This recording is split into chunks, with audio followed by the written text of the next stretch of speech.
Va a intervenir Ramón Canal, que tiene que dejarnos a las 12 a las 13:15, ¿verdad? 13:20, porque tiene que coger un tren para irse a su casa. Por tanto, es una circunstancia debidamente... En Manresa, Manresa. Él estudió Ciencias Políticas y de la Administración y trabajó durante 12 años en el Ayuntamiento de Manresa, 6 más el de Barcelona, que es donde trabaja actualmente, el Ayuntamiento de Barcelona. Y mientras tanto trabajó durante 9 años en el IGOP, que es un centro de investigación sociológica de la Universidad Autónoma de Barcelona. Ramón, cuando quieras, sobre 20-25 minutos. Adelante. Me pongo abajo para escucharte mejor.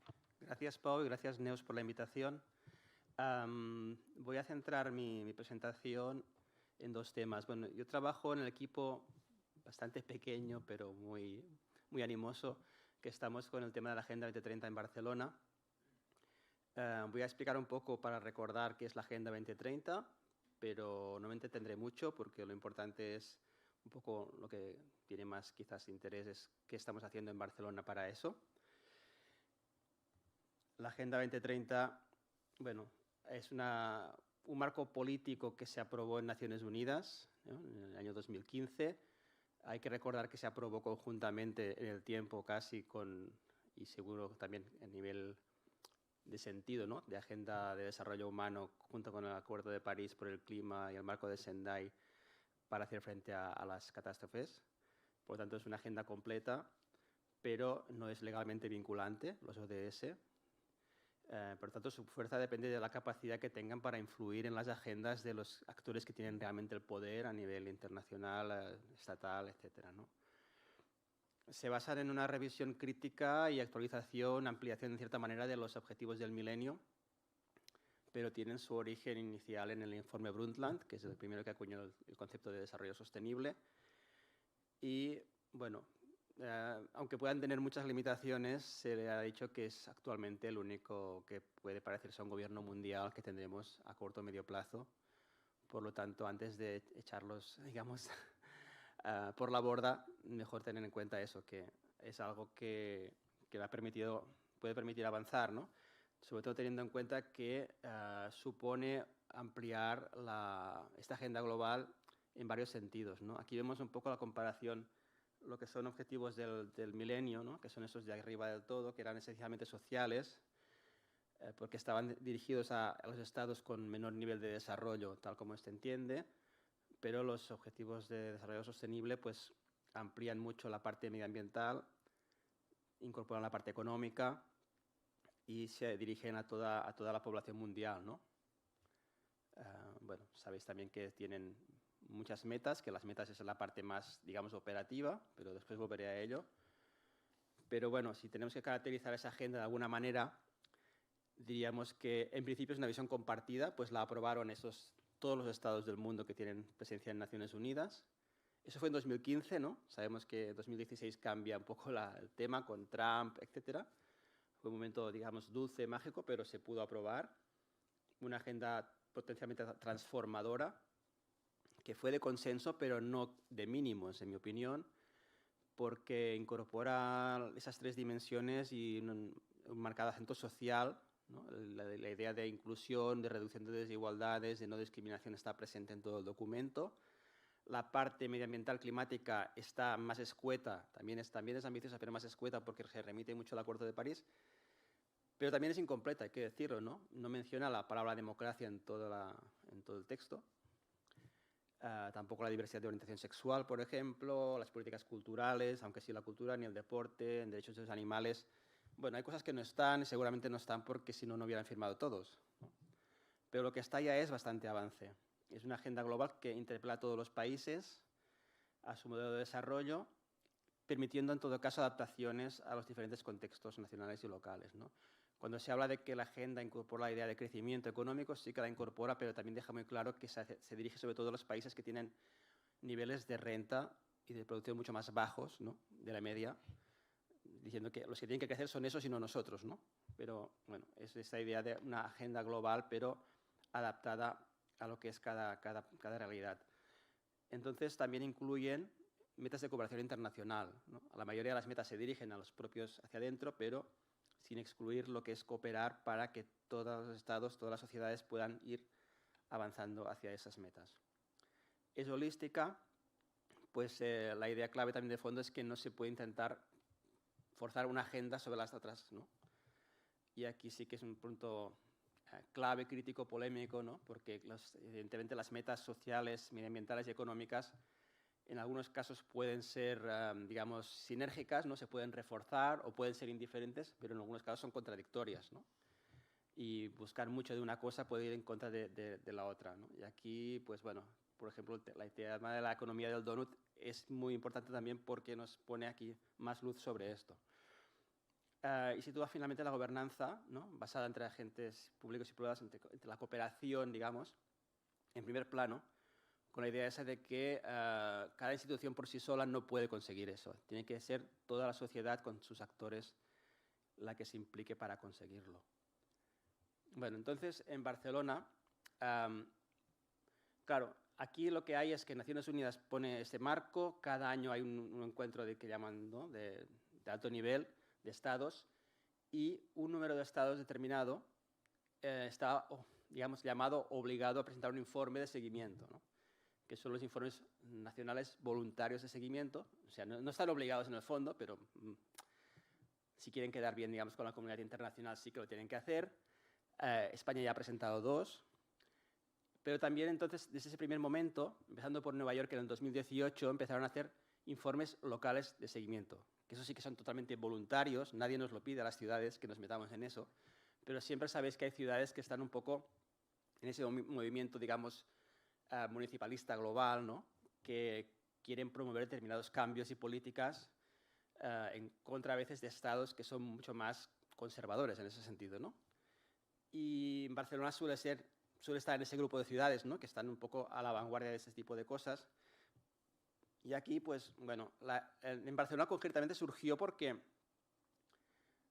tenemos otros marcos, ¿no? Como la Agenda 21, la Estrategia de Inclusión Social, etcétera, que en un primer momento no se sintieron interpelados por la Agenda 2030. Dijeron, ya estamos haciendo cosas, ¿no? No hace falta, la Agenda 2030 ya la tenemos, ¿no? Pero es cierto que a nivel internacional es un marco que está calando y se le preguntaba cada vez más al Ayuntamiento de Barcelona, ¿qué hacéis con eso? No podían dar respuesta porque nos encargaron de hacer ese trabajo, ¿no? Bueno, antes de empezar ese trabajo nos preguntamos qué beneficios podría tener para la ciudad hacer eso, ¿no? No haremos una cosa para que no sirva para nada.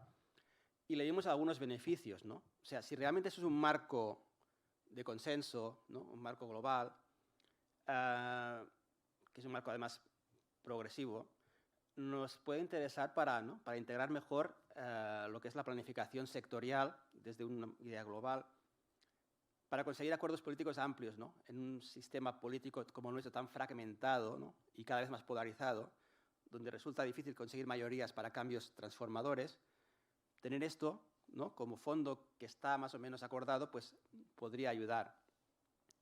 También para conseguir mayor compromiso del sector privado, ¿no? Puede decir, mira, si queréis realmente contribuir, aquí tenéis lo que tenéis que hacer, ¿no? Ese es el principio de responsabilidad social corporativa, ¿no? Alinear mejor los objetivos del tejido social y también desde una perspectiva un poco más egoísta proyectar la influencia de Barcelona como ciudad global y ayudar a la causa municipalista en el sentido de conseguir para los gobiernos locales más recursos y competencias, entendiendo que en algunos campos tiene sentido que sea así para gobernar mejor, ¿no? Pues esos eran los beneficios que nos prometíamos un poco de hacer ese trabajo, ¿no? Y lo que teníamos que hacer eran varias cosas. Tener un compromiso institucional, ¿no? Político con la agenda, tener algún tipo de recurso técnico administrativo para hacer ese trabajo, promover que todos los planes y las acciones municipales sean coherentes con los ODS, lo que se llama alineación, promover también el conocimiento y el debate social en torno a esos objetivos en la sociedad, en los diferentes espacios, escuelas, etcétera. Monitorizar el rumbo de la ciudad en relación con los ODS y, finalmente, promover políticas innovadoras. Yo me centraré en el punto 5, aunque sé decir que el punto 6 se ha ido desplegando y con un equipo limitado nos ha ido quitando un poco de tiempo, bastante tiempo y fuerzas para hacer el 5 bien, pero ahora sí lo hemos seguido haciendo, ¿no? Y os explico cómo. Nosotros, siendo un equipo pequeño y siendo una realidad del Ayuntamiento de Barcelona enorme, con mucha gente muy motivada en su trabajo y mucho conocimiento especializado, dijimos, no podemos inventar nada de nuevo, tenemos que construir a partir de lo que ya existe y de la gente que sabe, ¿no? Entonces, lo que hicimos fue a mirar, ¿no? Cuando nos dijeron, hay que localizar la Agenda 2030, quiere decir buscar para cada una de las metas de la Agenda 2030 que tengan sentido a nivel local, ¿eh? Buscar cómo sería esa interpretación para Barcelona y, a ser posible, formalizar una meta cuantitativa, o sea, que pueda ser, de alguna manera, medida, ¿no? Bueno, fuimos a buscar cuáles eran los planes vigentes del ayuntamiento. Nos dimos cuenta que en algunos casos, afortunadamente, había planes recientes. Por ejemplo, la Estrategia de Inclusión Social y Reducción de Desigualdades de 2017 tenía 12 metas cuantificables como gran objetivo. Y el Plan Clima 2018 también tenía una treintena de metas también en todos los ámbitos del Plan Clima cuantificables. Eso fue una base muy importante porque son ámbitos clave, pero cuando fuimos a mirar más allá de aquí era muy difícil. No había una estrategia económica global, había algunas sectoriales y en otros campos había estrategias, planes, pero sin indicadores o indicadores muy genéricos, siempre con la idea de que los indicadores los crearemos más adelante, pero no se acaban creando. Entonces, lo que hicimos fue hablar durante meses, coincidió bastante con la pandemia, reuniones bilaterales, reuniones en pequeños grupos, para, con cada ámbito, pensar, ¿no? Cómo vamos a localizar esa meta en Barcelona. Y eso fue un ejercicio muy interesante, porque había ámbitos que nos dijeron, bueno, por primera vez tenemos que hacer eso, ¿no? Tenemos que pensar cómo vamos a reflejar nuestro trabajo, qué resultados esperamos, ¿no? Y cómo podemos medirlos. Y entonces esto nos llevó a generar un informe a finales del 2020, que es este que veis aquí en negro, que es el que llama informe de localización, que incorpora todas esas metas, ¿no? No las conseguimos para todas las metas que queríamos localizar, pero sí para bastantes de ellas, ¿no? Y para eso tuvimos la suerte de contar, por un lado, con amplias fuentes de información. El Ayuntamiento de Barcelona gasta bastante dinero en eso. Hay que decirlo, es una tradición, por un lado, de la estadística municipal es muy potente. También tiene un servicio de estudios de opinión que realiza encuestas, no sé si conocéis la encuesta de servicios municipales, el barómetro, la encuesta de victimización. Algunas las realizan en colaboración con otras instituciones, con departamentos, otras se encargan para valorar servicios. Casi todas son públicas en el registro de encuestas de estudios de opinión, con toda la base de datos, con todo. Y hay muchísima información. Incluso hay aplicativos ahora que te permiten analizar todo cruzando variables. Eso es una herramienta que realmente a la gente que investiga le podría ir muy bien. Nosotros, pensando con eso, vimos que Barcelona podía tener muchos indicadores muy potentes, pero no todos ellos comparables, porque es verdad que cuando sales de aquí sí que hay algunos básicos, ¿no? Por ejemplo, la tasa AROPE de exclusión y riesgo de pobreza o otros que sí que están a nivel de metropolitano, Cataluña, España, pero otras ciudades incluso, pero otros no. Entonces vimos, bueno, hay que trabajar sobre un núcleo de indicadores básico comparable y enriquecer con indicadores propios de Barcelona que pueden dar una visión mucho más matizada, ¿no? Porque tenemos la encuesta de salud, tenemos la encuesta de valores sociales, bueno, hay un montón de recursos. Entonces, bueno, con este material creamos una comisión interdepartamental para que todas las áreas estuvieran implicadas, creamos un consejo asesor con gente de las universidades y fuimos, pues, desarrollando eso y testando, ¿no? A ver cómo se veía, porque eran bastante, en catalán decimos agosarat, ¿no? Atrevido, pues, formular metas además cuantificables y además de ámbitos que no son los nuestros, ¿no? Pero bueno, al final queda una cosa que si la conocéis es así, hay para cada meta ODS una traducción a Barcelona de una meta, una formulación digamos más política, que esa sería en rojo. Aquí en negrilla la operativa, ¿no? Por ejemplo, aquí diríamos que es un objetivo de la ODS de 4 de educación, que en 2030, ¿no? Prácticamente todo el alumnado termina la enseñanza obligatoria con éxito y con un nivel adecuado de competencias. ¿Eso qué significa? Pues significa por encima del 95% en todas las materias y la diferencia entre el distrito con la tasa más elevada y con el distrito con la tasa más baja por debajo de 10 puntos percentuales. Es decir, no queremos que suba la media a costa de la desigualdad, sino que además se reduzca la desigualdad entre distritos, ¿no? Y aquí veis, bueno, para cada uno de los indicadores, para medir esto se pone la fuente, los valores, a dónde queremos llegar, etcétera, ¿no? Pues aquí veis en 2030 dónde queremos llegar y cómo está evolucionando de 2015 a 2019. Ahora ya tenemos datos de 2021, seguramente podremos este año ya, en el informe que estamos preparando, que es el tercero, ¿no? Y este tipo de indicadores pues están en casi todas las metas y, bueno, es todo un reto también, no solo formularlos, sino también después mostrarlos, porque, claro, no todos van bien, digamos, ¿no? Esto tenemos también, bueno, sacamos los informes, los han recogido en los diferentes repositorios globales que existen de este tipo de informes. Ha tenido ha llamado atención en algunos casos, también porque lo hemos puesto online. Eso todo desde hace un año está online, en ese aplicativo que es de código abierto, que permite pues, actualizar mejor los datos y pues, acceder mucho más rápido y visualizar también en formato tabla o gráfico la evolución de los indicadores, ¿no? Por ejemplo, esta es la valoración de los usuarios, cómo valoran los diferentes tipos de transporte público a partir de la encuesta de servicios municipales, ¿no? Bueno. Entonces llegamos al informe del 21, que es el segundo, y aquí pues, fue un informe quizás un poco menos ambicioso por lo que decía antes de tener menos tiempo, pero sí que actualizamos todos los indicadores, ¿no? Con ese tipo de formato semáforo, ¿no? Verde, rojo, etcétera, como su evolución. Y nos dedicamos mucho también a buscar acciones, sobre todo acciones innovadoras que estaba desarrollando el ayuntamiento para lograr los ODS. Incorporamos el tema de presupuestos, cuánto se gastaba por ODS, en colaboración con el Departamento de Presupuestos. Y, bueno, identificar esas buenas prácticas de una forma más detallada, las que considerábamos más interesantes, ¿no? Y aquí es un poco una muestra de lo que es, ¿no? Pues todos los indicadores, ver la evolución del último año desde el principio de la serie, que siempre intentamos que sea 2015. Después aquí veis un ejemplo de lo que es lo de los gastos por cada ODS, ¿no? Cuánto se gasta en nivel de gasto corriente y gasto de inversión. Y hay también tablas que comparan los diferentes ODS. Y aquí ejemplos, por ejemplo, de buenas prácticas como el Biomarket de Barcelona o el Plan Técnico para el Aprovechamiento de los Recursos Hídricos Alternativos. Bueno, hay bastantes de esos, pues, hablando un poco de esas buenas prácticas para que sean más conocidas, ¿no? Bueno, el tema es sacar conclusiones globales, generales de todo este tipo de información, ¿no? Porque, claro, son muchos ámbitos. Aquí una forma muy sintética, pero vale la pena mirárselo a fondo, ¿no? Lo que fue interesante ver en la pandemia, que supongo que lo ha visto mucha gente, ¿no? Que mejoraron mucho los indicadores medioambientales, de todos, casi. Mejoró también el tema de la seguridad ciudadana. Mejoró de cierta manera también el acceso a la vivienda, pero en cambio indicadores claves sociales de salud y educación empeoraron, y empeoraron también los indicadores económicos, ¿no? De empleo. Este informe es el de 21, ahora estamos escribiendo el de 22, que tendría que salir ahora a final de noviembre, y veremos cómo, con datos nuevos.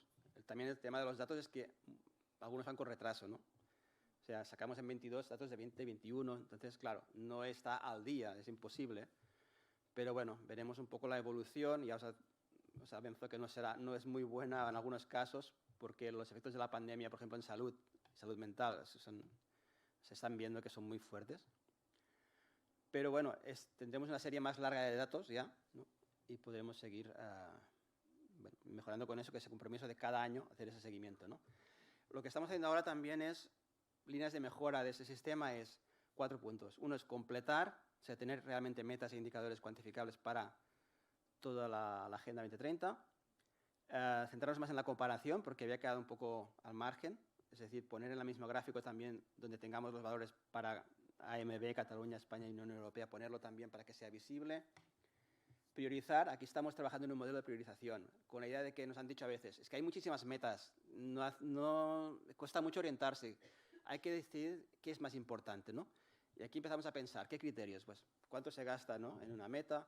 ¿Qué nivel de competencias tiene el ayuntamiento? ¿Qué nivel de relevancia estratégica tiene? Es decir, si están los principales documentos estratégicos o no. ¿Qué nivel de aceptación ciudadana? Bueno, no es fácil, ¿eh? No es fácil crear un modelo así, porque además, por ejemplo, si se gasta mucho en algo, ¿quiere decir que es más importante? No, bueno, en principio sí, pero tiene sus cosas, ¿no? Pero bueno, la idea es esta de buscar criterios de priorización para que poner más el foco en lo que sea clave, como por ejemplo en el caso de una ciudad, pues la movilidad seguro que es más importante, la vivienda, que no, por ejemplo, el comercio, la regulación de algo que sea mucho más de otro nivel, ¿no? Y finalmente compartir mucho más todo este trabajo para que sea más conocido, ¿no? Y finalmente, bueno, ¿qué hemos conseguido con eso? Bueno, internamente hay una cosa que es interesante, que es que ahora todos los planes nuevos, por un lado, casi todos se orientan a 2030, ese 120-30 es ya muy compartido. Antes de hacerlos, también miran qué hay en la agenda para que vayan alineado. Y también hacen el esfuerzo de diseñar metas e indicadores mucho más operativos y cuantificables. O sea, esa metodología se está aplicando en los diferentes sectores, ¿no? Creo que eso es un avance. Y también se está viendo, o sea, que hay un marco un poco compartido de lo que hay que hacer, ¿no? Y que aquí se ha visto hoy, ¿no? Que hay que hacer para poder salir de esas múltiples crisis, ¿no? Que la gran crisis de fondo climática, etcétera. Y creo que es lo paradójico, ¿no? La gente te dice, no, es que lo que se está haciendo el ayuntamiento es lo que hay que hacer, ¿no? Pero claro, hay muchos que dicen, pero no así, no ahora, no tan rápido. Entonces, es un poco también, un modelo alternativo no parece que esté ahí. Pero, bueno, seguro que habrá disputa, debate, etcétera. Y lo que se está viendo ahora es que la Agenda 2030 está entrando mucho en la mirada crítica, digamos, muy destructiva de la extrema derecha, ¿no? No sé si habéis oído los discursos de Vox últimamente, que también. De hecho, al principio me dediqué a mirar en Google, Agenda 2030 solo salía Naciones Unidas o conspiranoicos a doquier, ¿no? Que esto es una cosa pensada por las élites del Club Bilderberg, que no sé qué, que nos quieren llevar. Bueno, como algo que se ha creado en un despacho para obligar a toda la humanidad a pasar por el tubo, ¿no? Cuando realmente no es ni vinculante, son unos objetivos que son bastante comunes en una agenda, digamos, me atrevería a decir, de centro-izquierda, ¿no? Pero bueno, aquí habría mucho que discutir, pero sería así. En algunos casos mucho más extremos, si hablamos de la reducción de desigualdades, ese compromiso tan fuerte no lo tiene en casi ningún país, por lo tanto, creo que en sí mismo ya es muy fuerte. Pero sí que es cierto que, claro, solo con los objetivos no hacemos nada, ¿no? Hay que, como decía Neus al principio, muchos más proyectos y poner un foco en la gestión, porque también se está viendo que cuando hay que hacer esos proyectos transformadores fuertes, a veces se atragantan el sistema administrativo, no solo con los lobbies, no solo con las presiones, sino que también no existe la conciencia de esa urgencia, ¿no? Dentro de la administración, ¿no? Todo tiene que pasar por unos trámites cada vez más complicados, incluso cuando sean digitales nos complican más, es horrible, realmente lo vivo en propias carnes. El tercer punto sería este tema a través de las alianzas, ¿no? El ayuntamiento no puede, por ejemplo, ahora estamos también en nuestra unidad coordinando el tema de la misión europea de la neutralidad climática y vemos que lo que es el propio ayuntamiento solo es responsable por el 10% de las emisiones, ¿no? Contando la movilidad, los servicios públicos de movilidad, los edificios municipales, los servicios municipales. El resto es competencia de otras administraciones o la gran mayoría del sector privado, ¿no? Que tiene que hacer esa transformación. Por lo tanto, si no hay esas alianzas, esos sistemas de incentivos, de, no sé, instrumentos público-privados de alguna manera, no llegaremos a tiempo. Y finalmente el tema este de los datos, que es muy goloso, ¿no? La transparencia es fantástica siempre, pero claro, yo ahora tengo un poco de temor, porque cuando salen datos tan negativos y cerca de unas elecciones, aunque son datos estructurales que no puedas vincular directamente con una causalidad, ¿no? Que eso es otro problema, puedes dar, claro, si no hay una cultura de la crítica constructiva, puede ser contraproducente, ¿no? Antes se hablaba mucho de Nueva Zelanda, espacios, ¿no? Esos espacios anglosajones, escandinavos. Una diferencia que tienen aquí con aquí es que allí hay mucha más disposición a la crítica, pero la crítica constructiva, y por lo tanto la gente está más dispuesta a exponerse, a explicarse, a abrirse y entrar en ese tipo de diálogo. Y aquí necesitamos mucho de esto para realmente que un instrumento como este se asuma. Un problema que tenemos también es que estamos en una unidad, en la tercera tenencia de alcaldía, dirigida por el partner menor de la coalición, de un gobierno minoritario, y por lo tanto nuestra influencia aquí es muy pequeña. O sea, lo ideal sería que esta unidad estuviera en la alcaldía como una especie de staff estratégico del conjunto del ayuntamiento. Pero bueno, con esos recursos hacemos lo que podemos y a la vuestra disposición, sé que es muy breve esto, para seguir el diálogo y pasaros esta información, etc. Muchas gracias.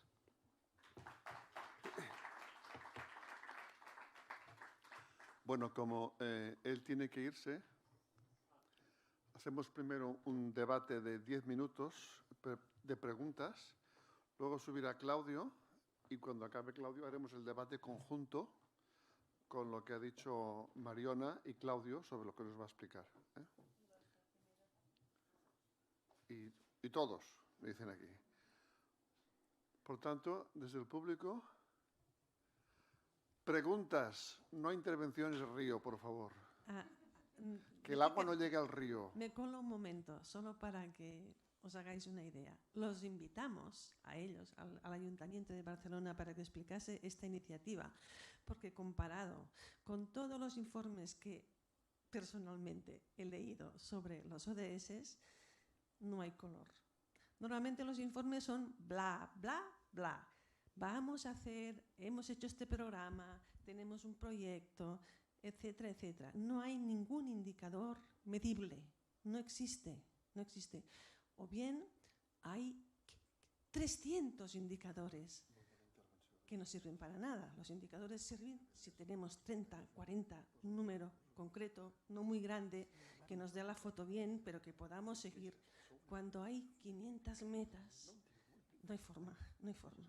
Entonces, el único que pensamos, este está bien pensado, es este, que debe tener, no sé, 140 o menos, no sé cuántas. ¿Cuántos resultados medibles tenéis? ¿Cuántos indicadores medibles? 200. 200, bueno, todavía no está mal, ¿eh? Pero bueno, al menos están las metas, se sabe que a tal fecha se espera eso, ¿vale? No, los otros no existe esto. Esta información no existe, por tanto no hay manera de poder seguir nada. Ni si se hace bien, si se hace mal, nada. Ya está. He visto por ahí un artículo que hablaba sobre que hay igualdad de resultados e igualdad de oportunidades. Esto lo decía un líder de derechas, lo que se podía entender de un partido de derechas. ¿Hay algún indicador que trate sobre el tema este de igualdad de oportunidades o igualdad de resultados? Bueno, de resultados están en el ODS 10, que hay indicadores sobre cómo evoluciona uno es el 80-20, ¿no? Cuántas veces más de riqueza tiene la gente de ingresos. Creo que es la gente que está en el 20% superior con la que está en el 20% inferior. Y hay otro también, el de la tasa AROPE. Bueno, y también uno sobre reducción de la desigualdad entre barrios, la territorial, que serían de resultados. De oportunidades como tal, bueno, hay varios de educación sobre todo, que podemos considerar que es así, o también en temas de salud, indirectamente también, ¿no? Cuando hablábamos del capital humano, no sé. Indirectamente sí, no que esté formulado como tal. Se podría pensar un indicador sintético de eso, pero bueno, no lo hemos trabajado, ¿no?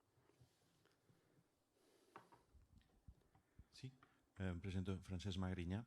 Me ha parecido muy interesante tu intervención y lo que más me ha impactado es cómo la Agenda 2030 se aprovecha para, con los datos que dispone la Administración Municipal y con todos sus planes, organizarse y hacer un alineamiento de indicadores, ¿no? Entonces, yo ahora tengo como el imaginario en Barcelona, por ejemplo, en innovación, que está Barcelona Activa y Generalitat està Acció, ¿vale? Que son motores. A nivel de información, con tu experiencia, ¿cómo ves cómo se visibiliza lo que habéis hecho vosotros desde la Generalitat? Es decir, ¿Generalitat se motiva para replicar cosas similares o podríamos elevarlo? Y si es a una escala menor, a escala metropolitana, yo veo que a nivel estadístico, estuve en el área metropolitana 4 años y vi claramente que había una diferencia muy grande entre la capacidad de generar indicadores en Barcelona del resto de municipios. Pero para hacer ese salto a la escala del área metropolitana, he visto los contactos que habéis generado. ¿Cómo ves esa perspectiva? Porque finalmente tenéis un capital que habría que extenderlo a nivel para la gobernanza propia, de disponer información. ¿Cómo ves estos saltos? Quizá primero al área metropolitana y luego a la Generalitat con las alianzas que ves. Sí, son dos cosas diferentes. Respecto al área metropolitana, mi opinión es que habría que pasar a una gobernanza metropolitana mucho más fuerte. O sea, tener muchos más servicios a nivel metropolitano y que Barcelona redujera de alguna manera su presencia así, porque hay desigualdad también en ese sentido. Entonces, un servicio de estudios fuerte a nivel metropolitano, que parte de las personas que tenemos allí, no nosotros, sino la gente estadística, estudios de opinión, etcétera, pasase a nivel metropolitano y pudiera hacer ese trabajo ya sistemáticamente desde ese nivel. Sería una manera. Y Generalitat tiene la Agenda 2030, empezaron antes, pero con todos, supongo, lo que ha pasado esa administración, siempre se ha mantenido en una nebulosa mucho más... no han llegado a concretar, ¿no? Y tienen ese problema también que están en una posición bastante residual. Está desde el CATS, que es un Consejo Asesor para el Desarrollo Sostenible, que no es de la estructura de la Generalitat, y se mantiene mucho una perspectiva mucho de estudios, pero sin entrar en el núcleo duro. Y entonces también tienen el IDESCAT, que les ha generado los datos, pero ha tardado muchísimo, y creo que es una estructura también menos ágil que la nuestra, quizá por estar a un nivel superior, ¿no? O sea, creo que sería muy bueno que avanzaran por ahí, y hay algunas propuestas de IDESCAT también interesantes de sistema de indicadores, pero que fuera más conectado y le diera mucha más visibilidad. Sí. ¿Alguien más quiere preguntar? Si no, pasaríamos a la presentación de Claudio. La última, aquí.